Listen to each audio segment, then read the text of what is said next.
Welcome into Inside Carolina's Next Level new YouTube show.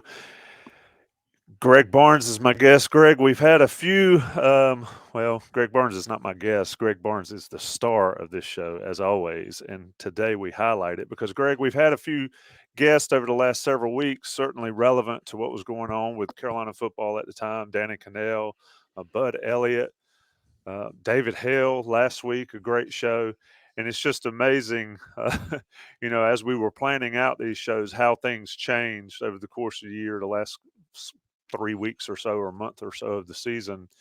And now here we sit, um, a few days after the ACC championship game, and the transfer portal is wide open. Greg, I know you follow this stuff closely, even though you're not on the beat still, but it's really, really amazing how the transfer portal is changing the game, isn't it? It is, Tom. It's kind of a crazy thing, and to think about it, that North Carolina played in the ACC Conference Championship game on Saturday night, and the coaches have to turn around and kind of deal with the fallout of that, and get back to Chapel Hill, and then the portal opens on Monday, and then on December 21st, a couple weeks from now, signing day begins. So it is a whirlwind, really here at the end of the season, at the end of the regular season, and the coaches still have to get prepared for the bowl game at the end of the month. So really a crazy time, and the transfer portal has played a big role in that. Yeah, they call it the silly season for a reason. Usually, the silly season is the silly coaching season. What coaches are going where? Who's leaving for the pros? Who's what position coach is moving on, getting fired, and all that. Now, basically, free agency for players as well. Greg, let's talk about that aspect of it a little bit. Sort of the background of why we're here. I said earlier in the week on one of our on the beat actually is that COVID has really, really changed the game. But that's not necessarily why the NCAA has allowed this transfer portal and immediate eligibility. Sort of give us a little bit of that background, and then let's start off Monday that where it just really went boom. Yeah, and COVID's really just kind of one of the contributing factors to why things have kind of gone haywire here of late. Really, what you mentioned a minute ago was the perfect segue to the NCAA transfer portal, and that's the coaching carousel.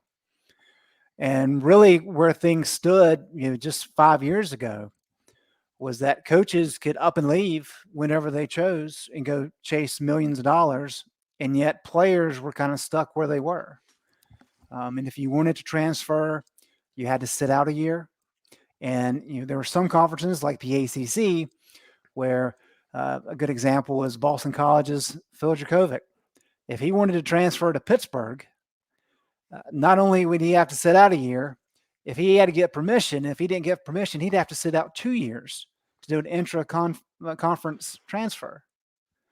Well, now that all changes, and now Phil can suit up next year as he will for Pitt. So the whole purpose of the transfer portal, it launched back in the fall of 2018, was to be able to create kind of a database that players could put their name in this portal to say, hey, I have full intentions of transferring.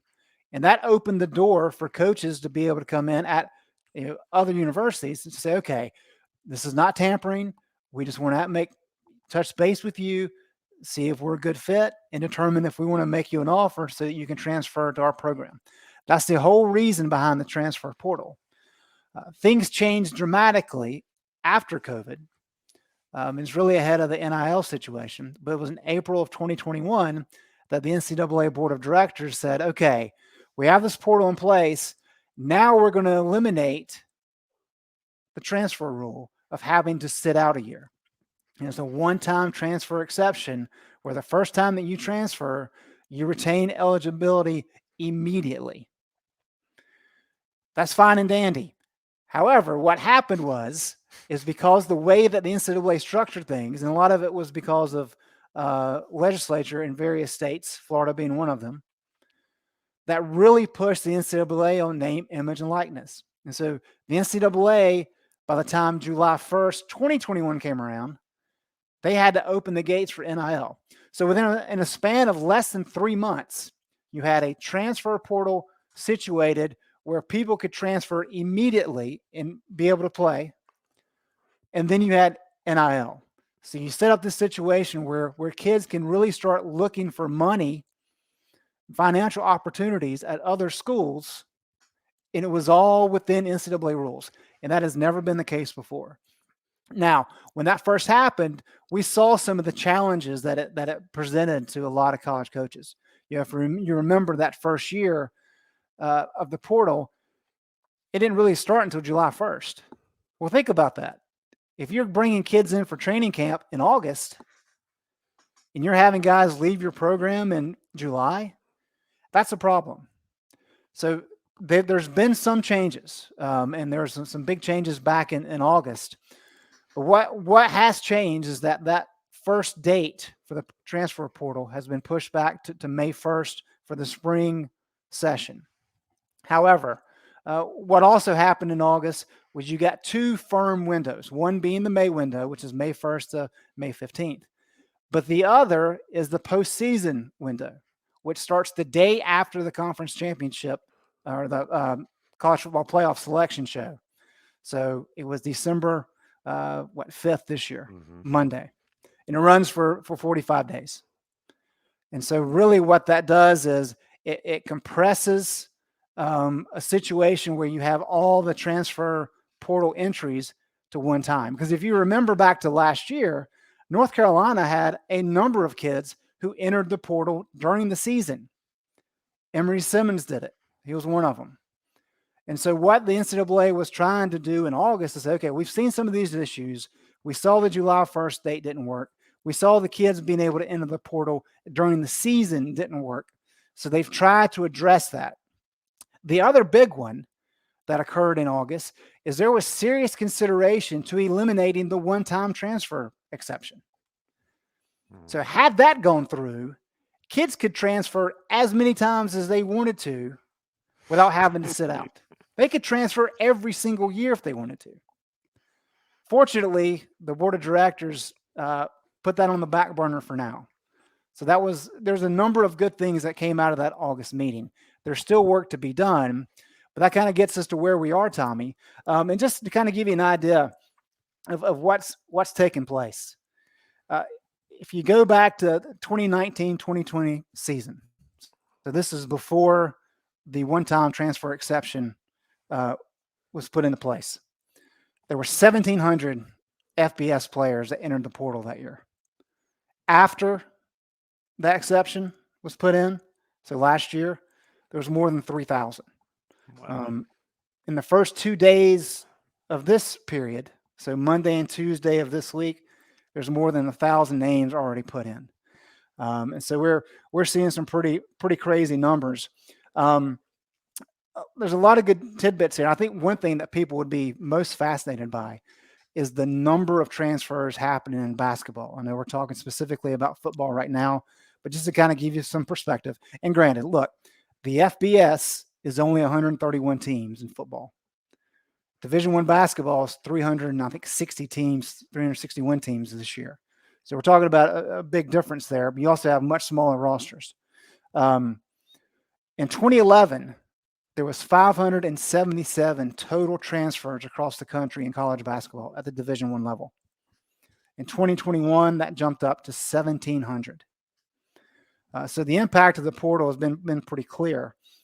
And one of the more interesting numbers that I've come across is I was looking at this earlier this week, and there's actually a higher percentage of non-student athletes that graduate from the school they transferred into than student athletes. That may be surprising. The NCAA commissioned Gallup to do a study for them, and they found that only 22% of student athletes transferred and graduated from a different school from which they enrolled. For non-student athletes, that number is 38%, which is staggering. I'm one of them. I transferred from a certain school in state and graduated from UNC. But I think that kind of gives you some perspective of, a lot of kids are transferring, but it's in terms of the general body, it's not that big of a shift. The first year it was launched, when you look across the entire spectrum of sports at the NCAA level, there was 15,000 student athletes that entered the portal in that first year. So it was 2018 or 2019, 2020. So just some crazy numbers there, Tommy. But that kind of gets us to where we are. Yeah, it is. You know, you couple in COVID and this is purely sports related. Um, you know, the evaluations, kids not being able to play and put enough on tape, colleges offering scholarships that maybe kids that didn't really wouldn't have normally gotten scholarships. So you have all that. You've got kids committing to schools that they're not really a fit at, back and forth, and all that. And we hadn't even talked about grad transfers, which is another ball of wax. Which, if and I don't know if you've seen it, Greg, but Cam Johnson was on with Theo Pinson on their little podcast, and he was talking about the process of trying to transfer to Carolina. You talking about that intra-conference deal going on there. So that was fascinating to listen to. But yeah, now you've got Dracovic from started at Notre Dame, ended up at Boston College, and now going to play for Pitt. I mean, he's going. I collect stickers on my cooler of every place I've been. You're going to see. You remember the old Senior Bowl stuff where they had logos of all the different helmets from all their buddies. It's going to be like that for some of these players, the way they transfer. And what's interesting, and Greg, this is what I want to see how it shakes out down the road when a commission's put forth to do this, is how many guys enter the transfer portal, how many players, men and women sports, enter the portal and are never heard from them again. Because I think that is the issue.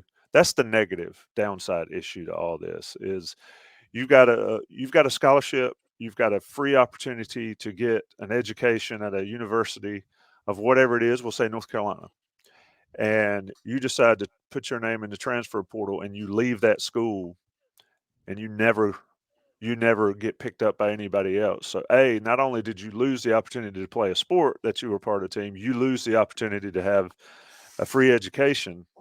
And while NIL has changed the game as far as pay for play and all that kind of stuff, the education part of it is what really affects us. And I'll get off the soapbox. But as a society, when you have people that have the opportunity to get an education and then don't, because the grass was greener at some other school, just a Yeah, crazy time. for sure. We actually have some numbers to help with that, Tommy. In 2021-22, so last year, the college football level, FBS level, only 61% of kids who entered the portal found another destination or returned to the school where they had been. So if you do the math on that, that's roughly 1,200 kids who entered the portal and never signed anywhere else. And there's a good cartoon I saw floating around the internet of a kid. It's the first little box is a kid with three other guys, and he's like, "Man, I'm third string. I gotta get out of here." And the next box is this massively long, winding line where he's at the tail end of it, saying, "Maybe this was not the right decision." And that's what these kids have to figure out. You have to have some perspective. And look, we're talking about young people here. We're talking about kids as young as 18, 19, having to make these decisions, and this is a very difficult thing to do. Yeah, I mean, and people, some players want to sit back and bide their time and then get their opportunity, but that's just not the nature of it. And especially with people offering money to come play for us, to come do this, it is a situation that, and Buck Sanders has talked about it, and we have as well. The NCAA created it, and there's some good in it, but they also did not foresee the bad, and they have no idea how to fix it.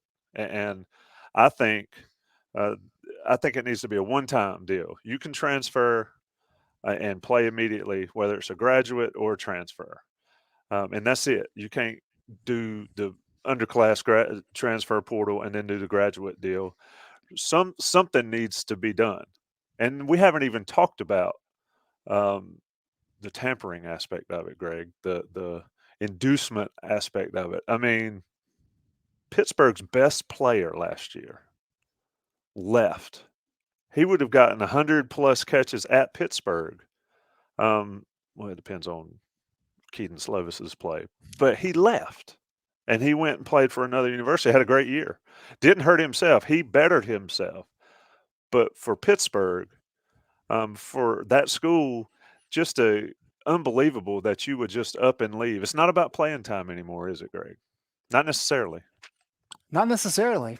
I mean, this is a big business, and it kind of goes back to what we were just talking about. You have the education part of it, but what percentage of college football players go on to play in the NFL? Not many. Mhm. So if you're able to make some money at the CFP level, how do you fault these kids for doing that, right? And that's really kind of one of the challenging components of this. And in terms of tampering, there's really not a whole lot that you can do because Pitt was on the wrong end of the deal where everybody knew that Lincoln Riley and USC was doing their best to get Jordan to come over to Southern Cal. That's a very tempting offer, and I like the fact that the Pat Narduzzi was very vocal about it, and apparently he called Lincoln Riley several times and vented his frustration, but there was nothing ever done about it. And it's probably because there's not a lot of proof. The other part of it is what we were just talking about. Like Keaton Slovis entered the portal on Monday, which is the first day that the portal window was open. And within a couple hours, Dracovic had committed to going to Pitt. How does that work? Was there no communication between Signetti and Dracovic during that period? I mean, that was a pretty rapid decision, right? And that's kind of the challenge, is because in talking with people around the Carolina program, really over the last year about this stuff, unless you have documentation that a coach or a representative of a football program is actively contacting your players, what are you going to do? How are you going to get around that? Because what's happening is that players of players and friends of players are reaching out. There was a high school coach that told ESPN last year. Now, and this is, I'm sure, hyperbole, but he estimated that like 60% of programs were tampering. They were making contact outside of the window. And he said that he had a player who was in college. This is a high school coach. And he said he had 4 different major programs contact him, trying to gauge that player's interest in potentially transferring to their schools. So that's how these schools are working around the tampering component of it. And really what this is, and I saw this quote by, let's see, Lincoln, no, sorry, this is Lane Kiffin. I thought this was a really good one. Until you create true free agency, and these are real contracts and it can be multi-year and whatever it is, just like any professional sport, which is what we are in almost every area, that would solve it. Professional sports have certainly figured out how to handle free agency and have a window and the ability to move around. Because what college football right now is dealing with is NFL contracts or NFL free agency without contracts. Mm-hmm. It's all word of mouth until the kid actually gets on campus and then they can sign the NIL deal. So the transfer portal has really kind of set in motion this avenue for players to find better destinations, which is the good thing. But then you add in the fact that they can be bought and paid for, and they can seek money, and that's where you kind of get into some of the controversy. But that's what's made the transfer portal such a dynamic and massive shift to college football. Yeah, and my thing is I don't fault them at all for making however much money you can. Look, if somebody came up and offered, everybody knows where my children are at school and will go to school. But if somebody came up and offered millions of dollars for them to go to somewhere else, I'd pack their bags. I mean, it's just a fact of matter of the way it is. But I think, and that's the difference. And this is where I think the NCAA has failed with this, like they usually do, is in the professional sports. If you tamper, you are going to pay the price for it, whether it's draft picks or hefty fines or whatever they do. In college, it's kind of like what you said earlier. What you going to do about it? And in Narduzzi and Pitt's case, they said, well, we can play the game too. So You go ahead and leave quarterback one. We got quarterback one, your replacement coming in on that swinging gate. So you have to learn to play the game. It's an interesting dynamic. And it is And free. It is straight free agency. Just I wish they would just call it what it is. right, and Tommy, we've hammered this point home for over a decade now. But the biggest issue for the NCAA is that they have no subpoena power. There are voluntary memberships, and part of that is they do not have the right in the league, and because of the way the membership works, to require programs and athletic departments to turn over documents and all these kind of things. They just don't. And that's how a lot of schools have gotten away with academic issues. North Carolina, as everybody knows, made the mistake of opening the doors, which you should never do. But most teams say, nope, we got it. We're going to handle it. And so that's one of the things here too, is because you say, yeah, well, of course, the NFL, they can really look into all this paperwork and they can look into these phone logs and figure out who's tampering. NCAA cannot do that. Yep. And that is why you'd best learn to play it, or you're going to get left behind. We're talking about this on a holistic level, NCAA issue and all, but North Carolina's had to deal with the transfer portal, both in and out, over the last several years, and they've had some good additions. Well, Monday opened, and before I go there, if you're not an Inside Carolina Premium subscriber, we appreciate you watching this, but you need to be for a couple reasons. One, my favorite Johnny T-shirt discount you get, but also for Don Callahan, football scoop, and Sherelle McMillan, the recruiting scoop. It is a fascinating way to follow North Carolina recruiting, and it is imperative that you follow it now. Otherwise, you're going to be sitting in either the first week of the basketball season or the first week of the football season looking at your program, trying to figure out who's on the roster. And literally, that's what I did the other night watching the team 8 miles down the road. Is I don't know who these guys are. I've heard their names. Let me see what they look like. Let me see who they are. And that's how I get to know the roster for the other teams. But Carolina, Greg, the portal opened. Jacoby Criswell was the first one at the door. Don't blame him a bit. He had to do what he had to do. And certainly he has been, from all accounts, a great teammate, wonderful guy to have on campus. And hopefully he lands where he wants to land and he is successful. But Carolina's got 12, 13 others.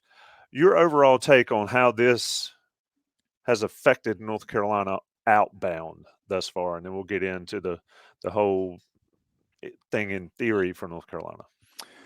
Yeah, so 12 entries so far. And I think the alarming part of that is not Criswell, as you mentioned. For me, he's the kind of guy you would expect to go, right, with Drake May coming back for another season. But the fact that there were 6 defensive backs that entered, that's alarming because, a couple of those guys, Kim Kelly was a starter, of course. Tony Grimes was a starter. That's kind of a mass exodus. And North Carolina is fortunate that some fourth-year seniors right now who've played for 4 years, Don Chapman, Gio Biggers, Obi Egbuna, all have a 5th COVID year remaining. So that's part of the deal, right, is that you may have to recruit those guys to come back in case they were thinking about either trying for the next level or wanting to transfer out or just being done. That's part of this. The numbers you need to kind of look out for. People hear 12 and like, whoa, that's a lot. Attrition is just part of the game. And this is all at one time, so it seems alarming. Over the last 2 years, though, North Carolina has seen attrition of 15 both years. So 15 people out of 85 or close to 85 left the program each of the last 2 years. So 12 is not crazy in that regard. And Sports Source Analytics has been tracking a lot of this. So we have some up-to-date information as of Wednesday afternoon. And I think people would find this interesting. Portal entries by FBS conference. So leading the way, where it just means more, is the SEC. To date, 171 kids have entered the portal out of the SEC. That's a little more than 12 per team on average. Pac-12 is next with 126. 10.5 per team. Big Ten, 124, 8.9 per team. And then fourth at the moment is the ACC with 120. So that's 8.6 per team. So Carolina is a little above the conference average, but it's not like some crazy dire number that screams, hey, the program's burning down. That's just kind of the world we're living in right now. And with the window where it is, with there being a strict 45-day opportunity for these kids, whereas previously they could do it whenever they wanted, that sets in motion where it looks wild. The first day was nuts, right? I mean, 1,000 kids first 2 days, but it's not completely out of the norm.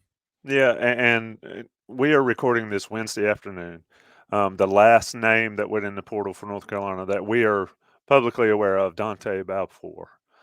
So by the time you watch this Wednesday evening, dinner time or whatever, it could have changed.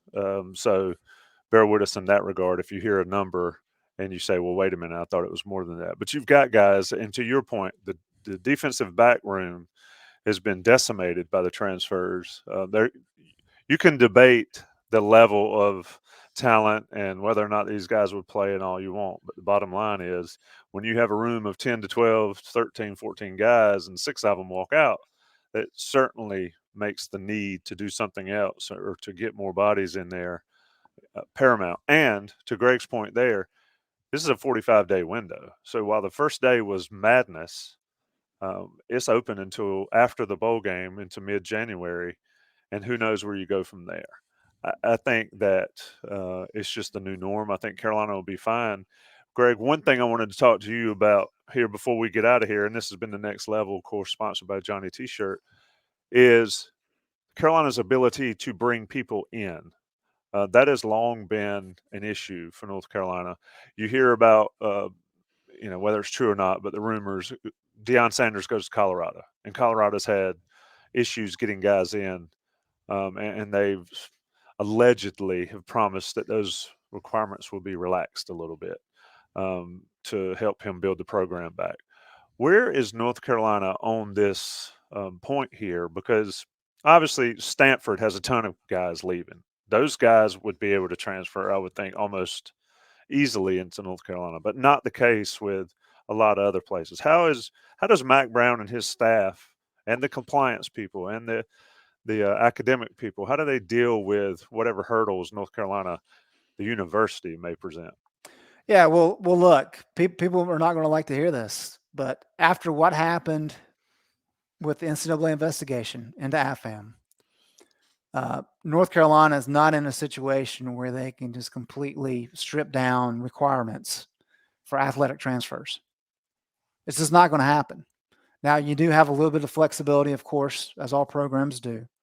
But if you look at what North Carolina has done, both in basketball and in football over the years, is most of the transfers they have come in have been grad transfers.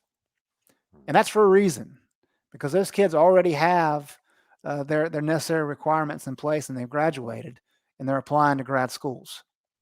So they've already proven that they're academically sound by graduating. And then you can help kind of direct them where they need to go in terms of entering grad schools. It's just a difficult thing at North Carolina with a lot of the requirements. I'm not a student athlete, but I had a lot of challenges 20 years ago, transferring over. I elected to transfer early enough that my entire spring semester before I transferred were all classes that Carolina said, hey, you need these to be able to transfer in. And that's just kind of the setup the way it is. And that's why you see North Carolina goes after Noah Taylor from Virginia, which is one of the top academic institutions in the country. He's a veteran guy, right? Spencer Rowland from Harvard. Corey Gaynor had graduated, was able to come over. And then, of course, they also brought in Jacob McCowan and Legend Cavazos from Ohio State, who were actually undergraduate transfers. So it's just a challenging component. And that's one of the reasons that, Mac Brown has been quite open in saying that the portal is not going to be a big part of what Carolina wants to do. They're really going to target guys that can be starters and to fill voids. The crazy stat to me, Tommy, is that this year, 2022, 20.9% of starters at the FBS level were transfers. Mm. At UCLA, Chip Kelly really hit the portal hard, which again, UCLA is a good academic school, so this is kind of surprising. 73.6% of their starters were transfers. Um, and so you really get into this situation where Carolina is not going to be able to raid the portal for a ton of guys, and they're not going to be able to get some of the guys that other teams are after because of academic reasons and because some of the NIL pay for play situations that are going on. So, can Carolina have success with their desire, Mac Brown's desire, to recruit the high school ranks very effectively and build your program that way? That's what Dabo Swinney wants to do. That's what Jason Day at Ohio State wants to do. And then fill some guys in that fit from the portal at areas of need, like Carolina needs a pass rusher. Carolina needs a center for next year with two guys graduating. We don't know yet about Corey Gaynor's medical waiver if he wants to come back. And then, of course, defensive backs. So that's really the challenge here is North Carolina knows that there are some hurdles that they have academically that a lot of other programs do not have. So how do you address it? And here's the other component of it too, Tommy. Randy McGeorge, who's on the board quite a bit, does a lot of good data work for Carolina fans, has for a long time. He tracks all the roster numbers. And as of right now, with 18 commitments and with the guys that have already entered the portal, North Carolina has 5 scholarships available right now for its 2023 roster. You can have 85. That's right now. I mean, you know that over the course of the next 8 to 9 months, more players are going to leave. So what does the coaching staff do if there's 10 spots available between now and the start of training camp? How do they go about filling those roles?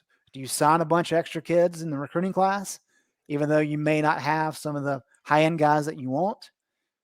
Do you keep the scholarships open, which doesn't make a lot of sense?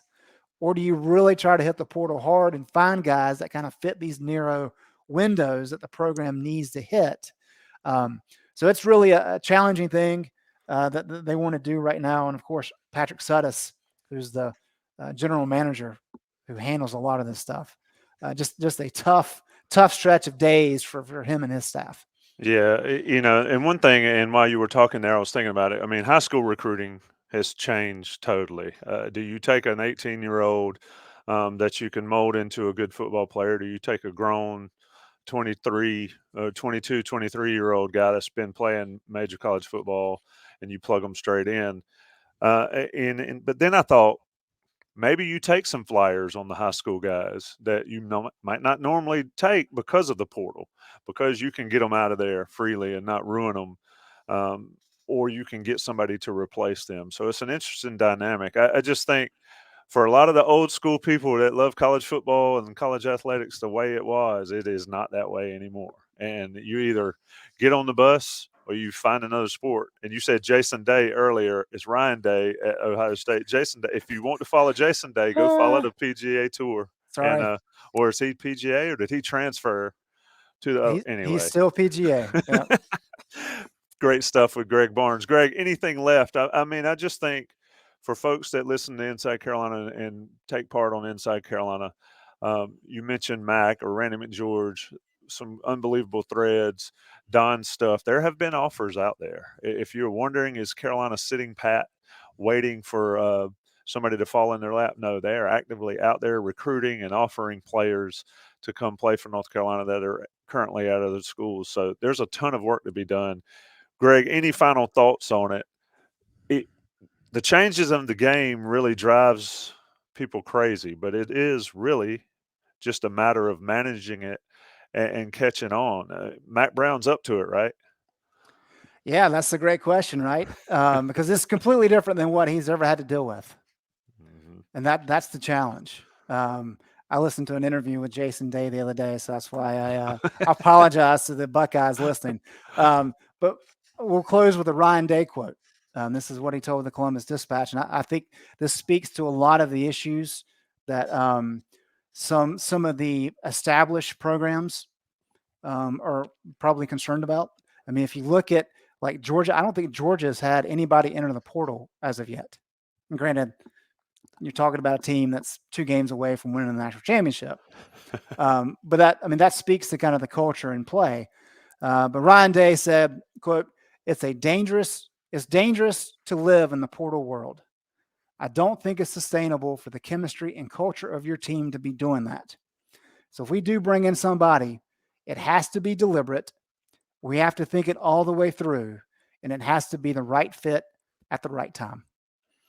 And I think Mac Brown would completely agree with that. And that's the challenge, because you've got people flooding out of your program, and that's just going to be the norm from now on. How do you replace them? Because if you've got guys that are 3rd and 4th year guys who have seen time, and maybe they want more time, but they're leaving, and you're going to replace them with an 18-year-old who's never played before, well, now you're having to coach those kids up, and that takes time. So all the work that you've put in developing kids, even if they're 2nd and 3rd string guys, all that works for naught. And you end up giving the work you put in to another program. And a lot of programs are looking at it like that. They're saying, hey, why would I go recruit when we can't recruit worth a flip at the high school level, when I can look in the portal and see that, hey, this kid played at Ohio State. He was 3rd string, but we know he was coached up. So why not get him for a couple years? So how you address that, and I think you really have to be principled and say, okay, this is who we're going to be. This is how we're going to handle it. And then from there, you have kind of a basis from which to work. But that's the challenge of saying, okay, well how are we going to handle this? And there's so many moving parts right now. It's very difficult to kind of come to that firm conclusion with so many moving parts. Yep, it reminds me of my former life. You hire somebody, you train them, you get them ready, and then they move on because they want to make some more money somewhere else. Or do you hire somebody that's doesn't really need the job, is good at what they do, they've proven that they can do it, and you just go with the older head. It's the same in that world. It's the same in college athletics, and the best companies and the best teams are going to manage it well. Matt Brown's got his work cut out for him. You mentioned Suttis, those guys. I mean, gone are the days where you just worry about who we play on Saturday. You got to worry about who actually suits up on your team on Saturday. Tommy, it was like a decade ago that an assistant coach was recruiting coordinator. Those days are long gone. Indeed, indeed. It has been a pleasure to talk transfer portal and how it's changed the game with Greg Barnes on the Next Level Inside Carolina's YouTube channel. Subscribe to the YouTube channel. You get all this. You get all our live stuff. If you're listening to this either Wednesday evening or Thursday morning, 9 o'clock Thursday night, we'll have a panel, sort of a post-mortem on the football season. Granted, there's a game left, but we got a lot to talk about.